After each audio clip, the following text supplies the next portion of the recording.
ونصلي على رسوله الكريم أما بعد أعوذ بالله من الشيطان الرجيم بسم الله الرحمن الرحيم ولقد بعثنا في كل أمة رسولا أن يعبدوا الله واجتنبوا الطاغوت وقال الله تبارك وتعالى هو الذي بعث في الأميين رسولا منهم يتلو عليهم آياته ويزكيهم ويعلمهم الكتاب والحكمة وإن كانوا من قبل لفي ضلال مبين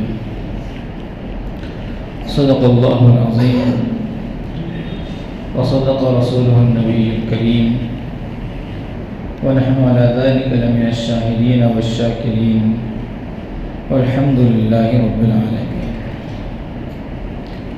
بزرگان محترم اور عزیز دوستو، اللہ تعالیٰ نے انسانوں کی کامیابی کے لیے اور اپنی رضامندی کے مطابق زندگی گزارنے کے لیے صحیح راستہ بتلانے کے لیے دنیا میں نبیوں اور رسولوں کا سلسلہ قائم فرمایا. اللہ تعالیٰ نے ایک بڑی تعداد میں کم و بیش 1.25 لاکھ نبی اور 313 رسولوں کو بھیجا علی اختلاف الاقوال. بعض گنے چنے بہت کم تعداد وہ ہے جن کا نام لے کر اللہ نے قرآن میں بیان فرما دیا. 25 انبیاء کا نام قرآن میں ہے اور باقی کا نام نہیں لیا.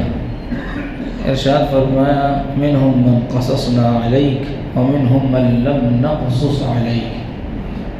بہت سے نبی وہ ہیں جن کا ہم نے آپ کو واقعہ سنا دیا اور بہت سے انبیاء وہ ہیں جن کا ہم نے کوئی قصہ بیان نہیں کیا. تو سب کا تذکرہ نہیں کیا، اجمالی طور پر چند کا کیا ہے. سوال پیدا یہ ہوتا ہے کہ اللہ نے نبیوں اور رسولوں کو بھیجا کیوں؟ مقصد کیا ہے اور ہدف کیا ہے؟ اب اگلی بات آپ سننے سے پہلے یہ سوال پہلے ذہن میں رکھیں کہ نبیوں کا مقصد کیا ہے اور ہدف کیا ہے. دوسرے لفظوں میں مقاصد بعثت کیا ہیں؟ مقاصد بعثت کیا ہیں اور ہدف کیا ہے؟ مقصد کیا ہے اور ہدف ٹارگیٹ کیا ہے؟ آگے بات سوال ذہن میں بتا لیں تو اگر آپ سے کوئی پوچھے کہ اللہ نے نبیوں کو بھیجا، ٹارگیٹ کیا تھا، مقصد ہدف کیا تھا، اب کیا جواب دیں گے؟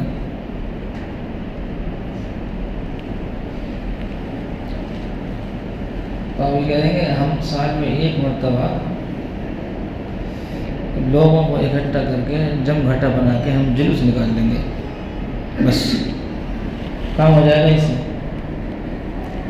ٹارگیٹ کیا ہے نبیوں کو بھیجنے، ہدف کیا ہے؟ تو وہ اللہ نے اس آیت میں ارشاد فرمایا. اور بھی اس مضمون کی کئی آیتیں ہیں. وَلَقَدْ بَعَثْنَا فِي كُلِّ أُمَّةٍ رَسُولًا أَنِ اعْبُدُوا اللَّهَ وَاجْتَنِبُوا الطَّاغُوتَ.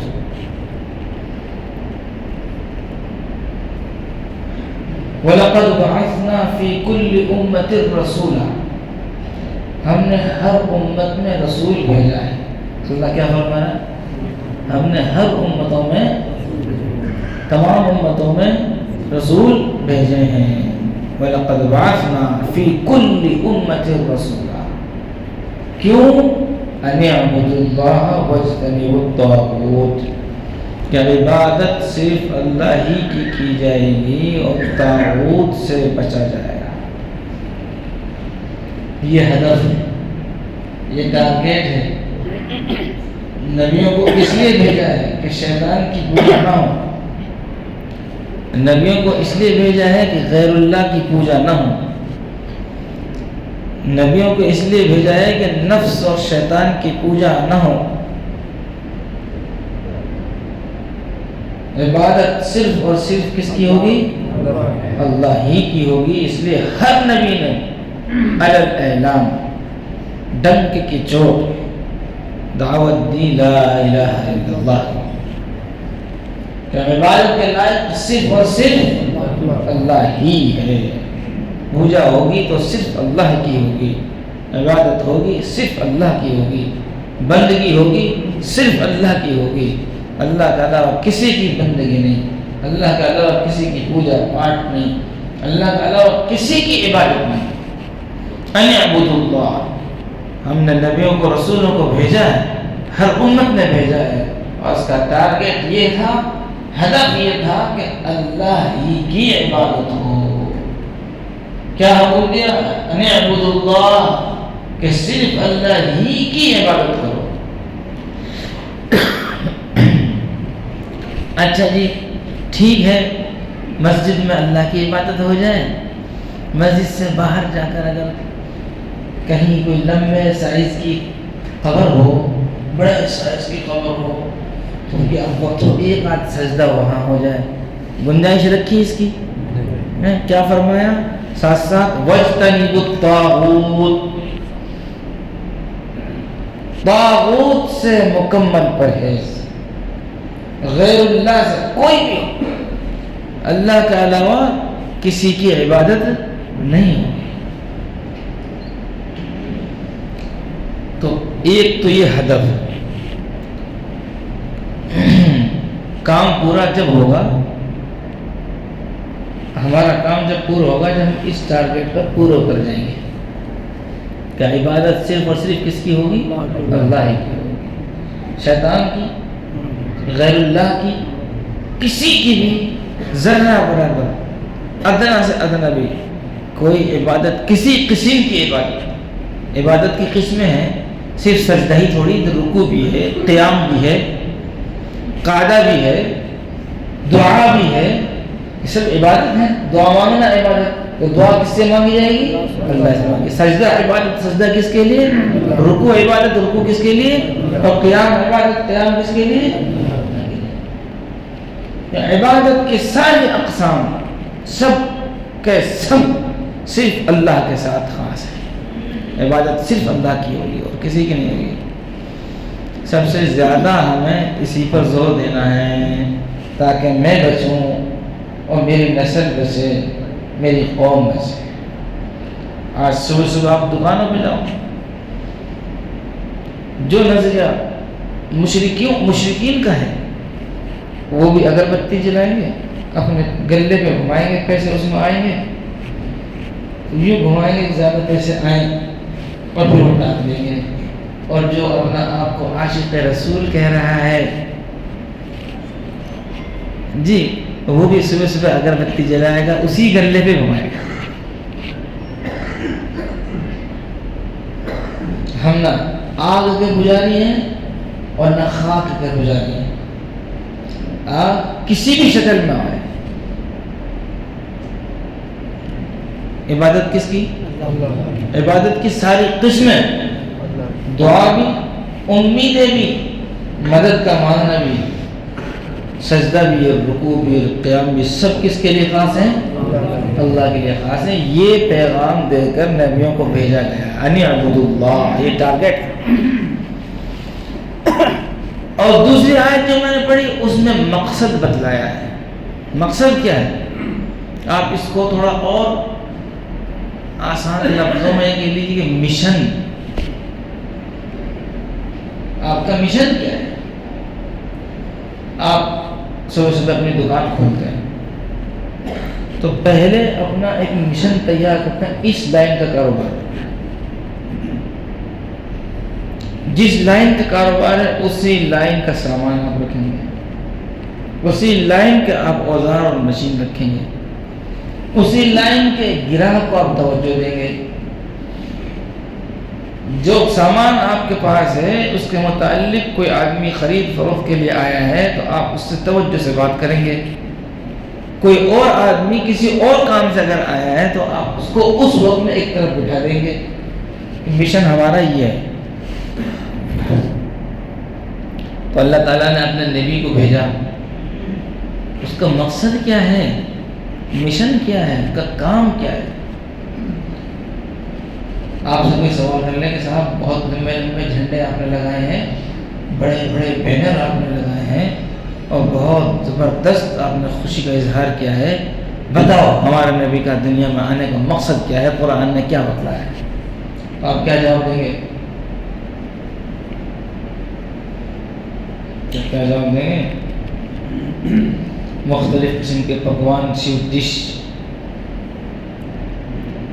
اس لیے کہ ہم نہیں سنا, یہ دیکھا لوگوں کو, یہ سنا, یہ سیکھا.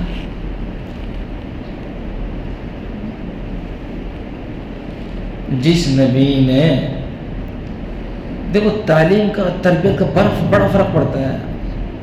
طوطا کو آپ نے بولنا سکھایا, تربیت کی تو وہی بولنا سیکھ جاتا ہے. اور بلی کی آپ نے صحیح تربیت کی تو پتہ چلا تو وہ بھی سدھر جاتی ہے. تربیت کا بڑا سب. اب تعلیم اور تربیت کا اتنا فرق پڑتا ہے, اتنا فرق پڑتا ہے کہ جس نبی نے یہ حکم دیا کہ راستوں کو مت روکو, اور جس نبی کی تعلیم یہ ہے کہ راستے سے تکلیف دینے والی چیز کو ہٹانا ایمان کا شعبہ ہے. کیا؟ ایمان کا شعبہ ہے. راستے سے تکلیف دینے والی چیز کا ہٹانا ایمان کا اہم حصہ, شعبہ ہے. اسی نبی کے نام پر راستہ روکا جائے گا. تربیت غلط ہو گئی, کام الگ, تربیت نبی نے کچھ اور کی, لیکن جب ہمیں غلط پڑھایا گیا, غلط سکھایا گیا, تو جس نبی نے راستے کو کھولنے کے لیے کہا ہے, تکلیف دینے والی چیز کو راستے سے ہٹانا ایمان کا حصہ بتایا ہے, اسی نبی کے نام پر ہم راستہ روک دیں گے. ایک صاحب نے بتایا کہ ہماری پوری گلی سجی ہوئی ہے. میں نے کہ یہ بتائیے گا, اپنے میٹر میں سے لائٹ لی ہے یہ کھمبے پہ سے تار ڈال کے؟ اپنے میٹر میں سے کون ڈالے گا؟ تو ویسے ہی مطلب بجلی مہنگی ہو رہی ہے تو کھمبے میں سے ڈال لیتے ہیں. میں کہ آپ سیدھا سیدھا کہہ دیجیے کہ چوری کی بجلی سے جائے. ہاں, میں نے کہ جس نبی کی تعلیم یہ ہے کہ چور کا ہاتھ, بتاؤ نا آگے آپ, جس نبی کی تعلیم یہ ہے کہ چور کا ہاتھ کاٹ دے جائے, والسارق والسارقۃ فاقطعوا ایدیہما, اسی نبی کے نام پر بجلی کی چوری.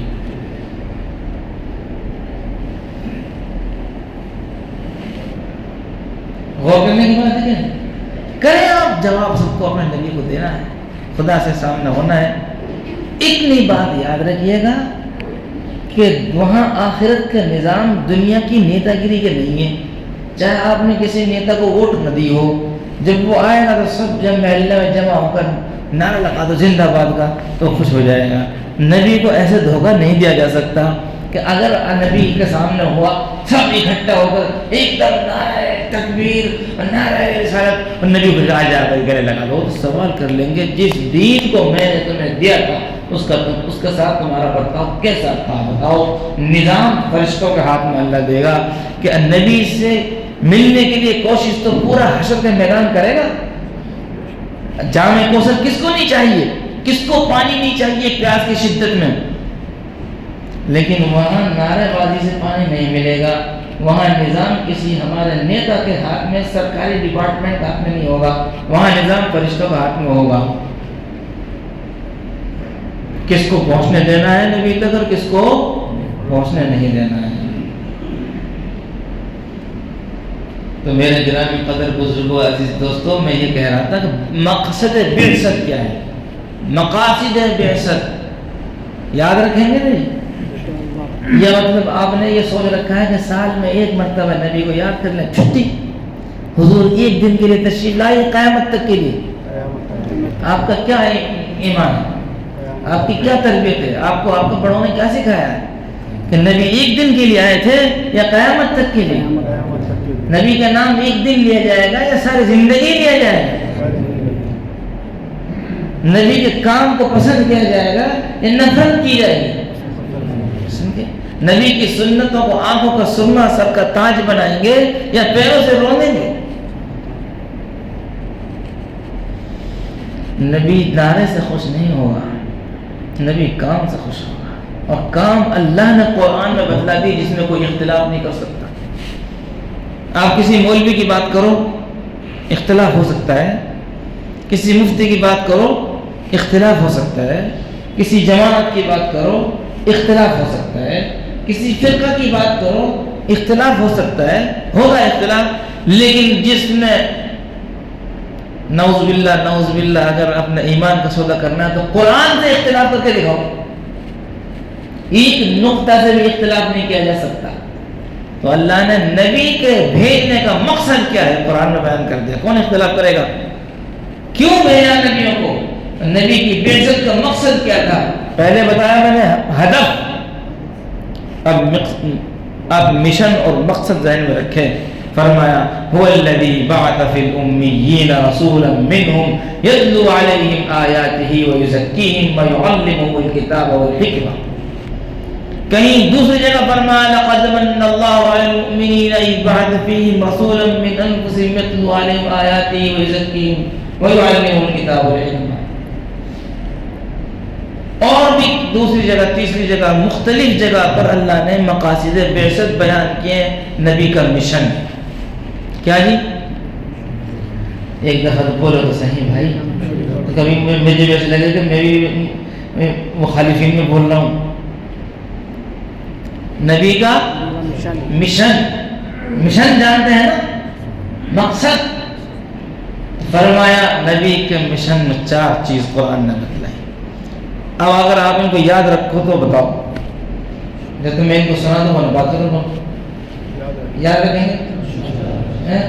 شک مت نہیں کہہ رہا ہوں انشاءاللہ کہ پتہ نہیں یہ کیا کہہ رہا ہے، یاد رکھیں گے انشاءاللہ۔ نبی کا مقصد قرآن نے 4 بیان کیا نبی کے مقاصد۔ نمبر 1 یتلو علیہم آیاتی، تلاوت قرآن۔ سبحان اللہ، صبح صبح آپ دیکھو کوئی جناب پانی کے لیے جگ رہا ہے، کوئی صبح صبح جناب جو ہے کہ دودھ کے لیے جگ رہا ہو، دودھ یا گھر کے لیے وہ آگے جگا رہا ہے، دودھ لے لو۔ اور مسلمان کے گھر میں صبح صبح کیا ہوتا ہے؟ قرآن کی تلاوت ہوتی ہے۔ کیا ہوتا ہے؟ قرآن کی تلاوت۔ تو نبی کے بعثت کے مقاصد میں پہلا مقصد قرآن کی تلاوت، یتلو علیہم۔ اچھا، علیہم سے پتہ چلا کہ اکیلے کی تلاوت تو ہے ہی، دوسروں کے سامنے بھی تلاوت، ان پر تلاوت کرو، ان کے سامنے تلاوت کر کر بتلاؤ۔ تو پہلا مقصد کیا ہے جی؟ تلاوت قرآن۔ کیا؟ تھوڑا آپ میرا دیکھو، ہر ایک آدمی کی ایک عادت ہوتی ہے، اگر وہ کسی غلط لگے تو معاف کر دیا کرو، اس کو مدعا مت بنا کرو، یہ بلواتے کیوں؟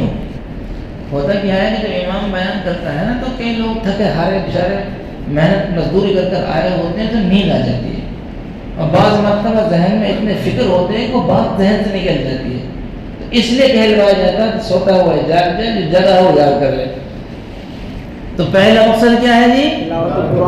تلاوت قرآن۔ وَيُعَلِّمُهُمُ الْكِتَابَ، دوسرا بتلایا تعلیم قرآن۔ صرف تلاوت سے بھی کام نہیں چلے گا، آپ کو تلاوت تو کرنی ہے، ساتھ ساتھ قرآن کا سیکھنا سکھانا بھی کرنا ہے۔ سارا دین کہاں سے نکلے گا؟ قرآن سے نکلے گا۔ سارے مسائل کہاں سے نکلیں گے؟ قرآن سے نکلیں گے۔ ساری شریعت کہاں سے؟ قرآن سے نکلے گی۔ تو دوسرا مقصد بتلایا کہ نبی کا مقصد ہے تعلیم قرآن۔ یہاں رک کر آپ ایک بات یہ سمجھیے، اللہ تعالیٰ اپنے نبی کے بارے میں ایسے جگہ اور ایسے ماحول کے بارے میں تعلیم قرآن کی بات کر رہے ہیں جہاں سب عربی زبان جانتے ہیں، سارے صحابہ عربی بولنے والے، عربی کے ماہر ہو، اور وہاں بھی قرآن سیکھنے سکھانے کی بات ہو رہی ہے۔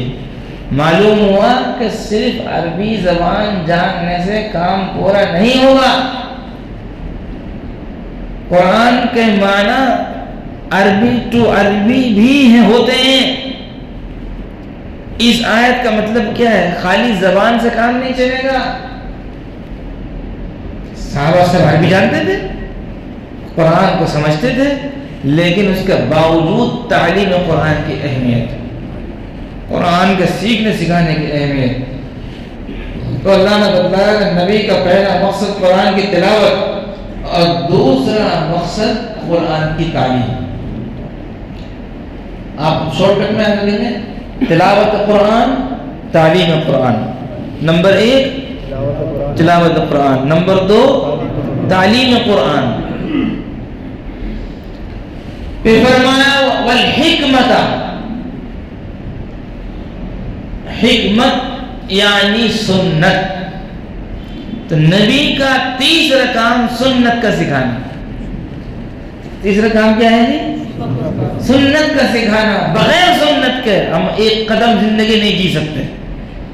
اللہ نے قرآن میں جو چیزیں بتلائی ہیں وہ نبی کے عمل سے ہم کو سمجھ میں آئیں گی۔ نماز کا حکم قرآن میں دیا ہے، پڑھنے کا سنت طریقہ کیا ہے یہ نبی کی زندگی سے ملے گا۔ زکوٰۃ کا حکم قرآن نے دیا ہے، زکوٰۃ ادا کرنے کا طریقہ کیا ہے یہ نبی کے سنت سے ملے گا۔ حج کا حکم قرآن نے دیا ہے، حج کرنے کا طریقہ کیا ہے نبی کی سنت سے ملے گا۔ ماں باپ کا ادب احترام کا حکم قرآن نے دیا ہے، ماں باپ کا ادب احترام کے حدود کیا ہے، قیود کیا ہے، طور طریق کیا ہے، یہ کہاں سے ملے گا؟ نبی کی سنت سے ملے گا۔ بیوی کے حقوق ادا کرنے کا حکم قرآن نے دیا ہے، بیوی کے حقوق کیا ہیں، کس طرح ادا کیے جائیں گے، یہ چیز ہم کو سنت سے ملے گی۔ اولاد کے حقوق ادا کرنے کا حکم قرآن نے دیا ہے، اولاد کو کس طرح پالا جائے گا، کیسے اس کے حقوق ادا کیا جائیں گے، یہ ہم کو کہاں سے ملے گا؟ سنت سے ملے گا۔ اس لیے بغیر سنت کے سیکھے زندگی دین کے مطابق نہیں گزر سکتی۔ نبی کے مقصد میں مقاصد میں سے ایک اہم مقصد تعلیم سنت ہے۔ تو نمبر 1 تعلیم قرآن، نمبر 2 تعلیم، نمبر 1 تلاوت قرآن، نمبر 2 تعلیم قرآن، نمبر 3 تعلیم سنت۔ زور سے نا، تعلیم سنت، سنت کی تعلیم ہر شخص کو معلوم ہونا چاہیے اس کام کو سنت طریقہ کیا ہے، سماجی طریقہ کیا ہے۔ اس کو کرنے کی ضرورت نہیں ہے تو سب جانتے ہیں، سماج کا تو ہو بیڑا فرق، اس نے سنت کو دبا دیا۔ ہم اور آپ ہر کام کو سماج کے طور پر کرنا چاہتے ہیں، نبی تو آیا ہے سنت کی دعوت دینے کے لیے۔ کھانے پینے، سونے، جگنے، اٹھنے، بیٹھنے، ملاقات، تجارت، تمام کے تمام کام، شادی بیاہ، سب کیسے ہونا چاہیے جی؟ اچھا آپ کا دل بڑا ہو تو ایک سوال کر لو، اب مجھے کوسو نہیں تو آپ معاف کر دو، تو آپ کے پاس گھر میں کیا انتظام ہے سنت معلوم کرنے کا؟ وہی حساب سے تو لڑائی ہے آپ کی۔ کتاب رکھ لی کوئی سنت دیکھنے کی، سنتوں کی کوئی کتاب ہے؟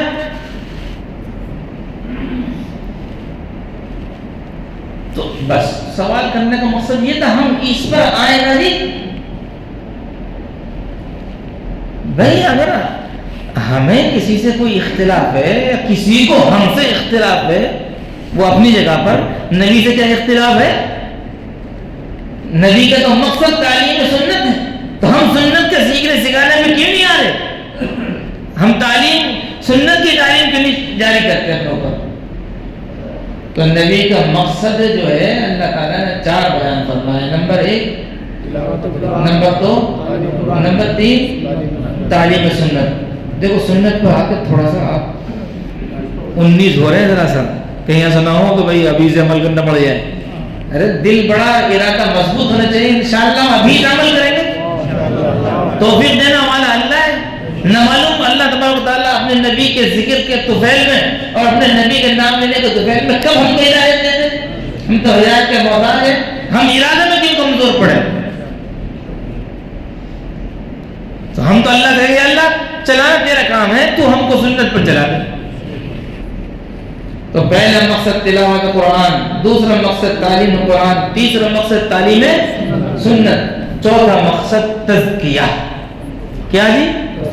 تزکیہ۔ تزکیہ کا مطلب برائیوں سے قوم کو پاک کرنا، برائیوں کو ختم کرنا، برائیوں کو چھڑانا، برائیوں کا ترک کرنا۔ ظاہر سی بات ہے کتنی خوبی ہو لیکن اگر برائیوں کے ساتھ ہیں تو وہ خوبیاں خوبی نہیں رہیں گی، دب جائیں گی برائی کو برائی کی۔ ایک برائی 70 خوبیوں کو پردہ ڈال دیتی ہے، اس لیے فرمایا یزکیہم، تمام برائیوں سے پاک کرنا۔ اب ایک مثال دے کے بات ختم کر دیتا ہوں۔ ابا جان آپ کو 4 کام دے کر جائیں مثال کے طور پر کہ بیٹا یہ کام کرو، یہ کام کرو، یہ کام کرو، یہ کام، سب کو بتا دیا۔ اب وہ کہ میں ٹھیک ہے میں آ رہا ہوں سر آپ کو اس دن کے بعد یہ سب کام آپ کو کرنے ہیں۔ اب جناب ابا جان آ کے تو بچے خوش ہو رہے ہیں اور جشن من رہے، ابا آ گئے، ابا آ گئے، ابا آ گئے، خوش ہو، پھول بچھا دیا، پلکیں بچھا دی اور جناب قمقمے لگا دیے۔ ابا جان نے پوچھا وہ جو میں کام دے کر گیا تھا وہ کر لیا؟ وہ تو نہیں کیا، وہ تو نہیں کیا۔ تو ابا کیا کہیں گے؟ ہاں تم نے بہت اچھا میرا استقبال کیا ماشاءاللہ۔ ڈنڈا اٹھے گا نہیں اٹھے گا؟ بتائیے۔ نبی امت کو 4 کام دے کر گئے، ساری زندگی کی، اور ایسا کیا کہ نہ حضور سے پہلے کسی نے ایسا کام کیا، نہ حضور کے بعد کسی نے کیا۔ آپ کی ہماری 25 سال کی عمر تو ہوگی نا، آپ نے 25 سال میں کون سا پہاڑ پھوڑا ہے؟ نبی نے 25 سال میں پورے جزیرے عرب کا نقشہ بدل دیا۔ جہاں ایک خدا رسول اللہ نام لینے والا نہیں تھا، وہاں 1.25 لاکھ صحابہ کی ایسی جماعت تیار کر دی کہ اللہ نے قرآن میں اعلان کر دیا کہ نبی تیرے ساتھیوں سے میں خوش ہو گیا، رضی اللہ عنہم ورضوا عنہ۔ جہاں اللہ کا نام لینے والا کوئی عید نہیں تھا، نبی نے 25 سال کی محنت میں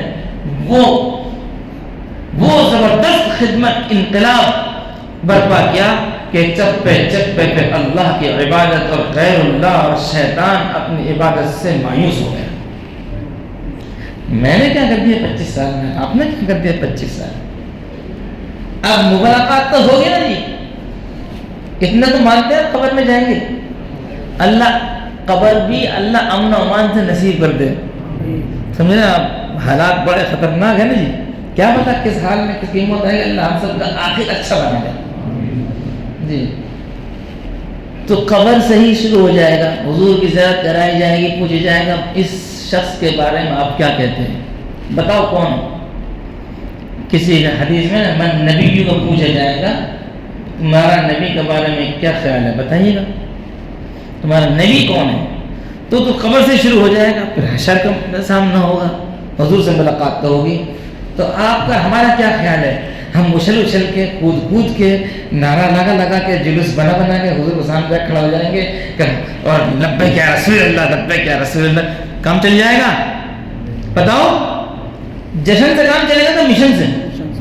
آپ کیوں نہیں بولنے جا رہے؟ میں غلط بول رہا ہوں تو بتاؤ، کام جشن سے چلے گا یا مشن سے؟ مشن پورا ہو جائے گا تو پھر جشن بھی ہوگا۔ وہ دیکھو جنہوں نے چاند پر پہنچنے کی کوشش کیا، جشن پہلے منایا بعد میں، اور انشاءاللہ مشن پر چلیے آپ، پھر ساری جنت کی ساری زندگی جشن ہی جشن ہے۔ کام مشن سے چلے گا، مشن میں کامیاب ہوں گے تو جشن نصیب ہوگا، ورنہ رونا ہی رونا ہے، ہاتھ ہی ہاتھ ملنا ہے۔ ملاقات ہوگی تو نبی تو کہیں گے قرآن جیسی کتاب میں تم سے بتلا دیا گیا تھا، میرا مشن یہ ہے۔ نمبر 1 پتہ چلا بادام کھاتا ہے کہ نہیں ابھی؟ نمبر 1، نمبر 2 اور نمبر 3 اور نمبر 4 تزکیہ، برائیوں سے پاک کرنا۔ تو بھائی یہ سوال حضور بالکل حق ہے حضور کو کرنے کا۔